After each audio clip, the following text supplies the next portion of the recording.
Hello दोस्तों, भारतीय अंतरिक्ष अनुसंधान संगठन यानी कि इसरो के चंद्रयान-3 मिशन को बड़ी सफलता हाथ लगी है। प्लान के मुताबिक तय समय पर 5 अगस्त को चंद्रयान-3 चंद्रमा की कक्षा में स्थापित हो गया। इसरो ने पुष्टि की है कि शाम 7 बजे चंद्रयान चंद्रमा की कक्षा में स्थापित किया गया। इसे 14 जुलाई 2023 को सतीश धवन अंतरिक्ष केंद्र से लॉन्च किया गया था। इसके बाद 1 अगस्त तक यह पृथ्वी के चक्कर लगाता रहा। इसके बाद चंद्रयान ने अपने लक्ष्य की ओर छलांग लगा दी। अब 23 अगस्त को लैंडर चंद्रमा की सतह पर सॉफ्ट लैंडिंग करेगा। इसके साथ ही अमेरिका, रूस और चीन के बाद भारत चंद्रमा की सतह पर उतरने वाला चौथा देश बन जाएगा। बता दें कि चंद्रयान-3 में लैंडर, रोवर और एक प्रोपेलंस मॉड्यूल है, जिनका कुल वजन 3900 किलोग्राम है। चलिए जानते हैं कि अब तक का सफर कैसा रहा। दोस्तों, सबसे पहले चंद्रयान पृथ्वी की कक्षा में स्थापित किया गया और यह इलिप्टिकल रास्ते पर चक्कर लगाने लगा। इस कक्षा की सबसे ज्यादा दूरी 1,27,609 किलोमीटर तो सबसे कम दूरी 236 किलोमीटर थी। 1 अगस्त की रात में चंद्रयान ने पृथ्वी की कक्षा छोड़कर चंद्रमा की ओर छलांग लगा दी।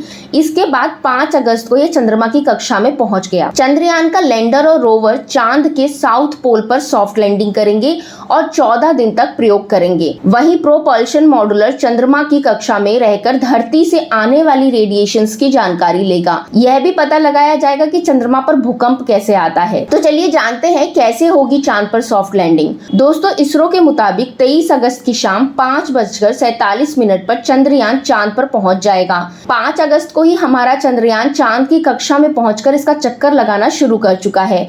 अब यह 16 अगस्त तक चंद्रमा के चक्कर लगाएगा।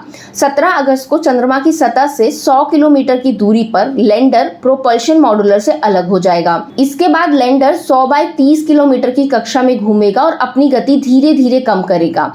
23 अगस्त को यह चंद्रमा पर उतरेगा। इसके बाद रोवर बाहर निकलेगा और 14 दिन तक प्रयोग करेगा।